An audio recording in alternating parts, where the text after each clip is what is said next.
Hola, ¿qué tal? Mi nombre es Pablo, pero puedes encontrarme por las redes como @piquektn. Hoy traigo para ti el segundo video en mi canal dedicado al maravilloso mundo de la física, en donde presento los resultados de un programa computacional en el que he venido trabajando en los últimos días para simular la propagación del COVID-19 y qué podemos hacer desde el punto de vista científico para contener el virus.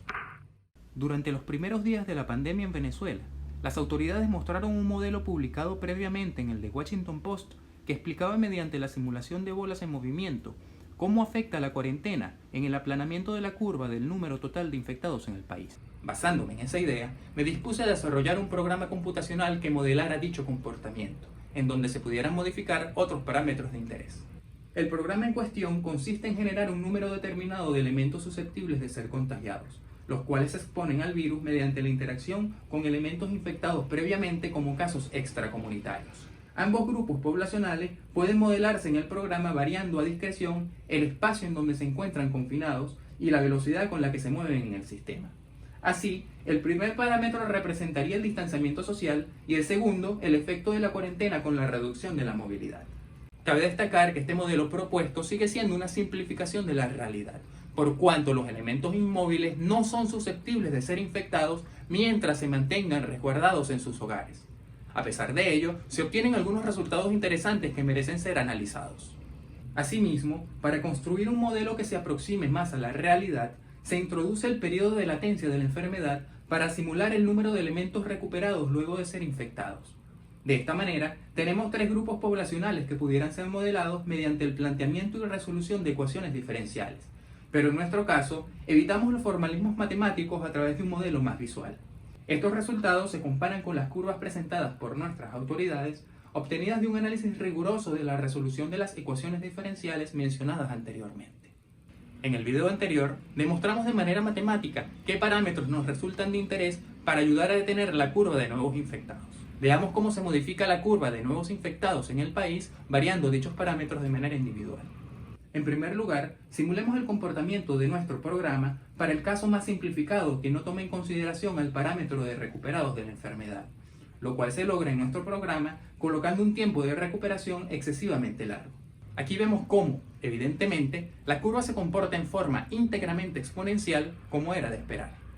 Ahora introduzcamos un periodo de latencia para la enfermedad y corramos el programa para un número determinado de elementos susceptibles que están expuestos a una cantidad inicial de elementos infectados. Este comportamiento confirma la validez del programa elaborado para utilizarlo variando los parámetros en los que se basa el modelo. Los efectos de la cuarentena en nuestro programa pueden simularse anulando la capacidad de movimiento de los elementos susceptibles. Claro, recordemos una vez más, los elementos en cuarentena no son susceptibles de ser contagiados mientras no se expongan al virus.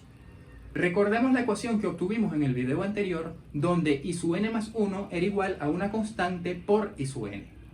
Sin embargo, lograr una cuarentena absolutamente perfecta es imposible, dado que al menos un integrante de la familia debe salir cada cierto tiempo para satisfacer necesidades básicas imprescindibles como compra de alimentos, medicinas, artículos de primera necesidad, etc.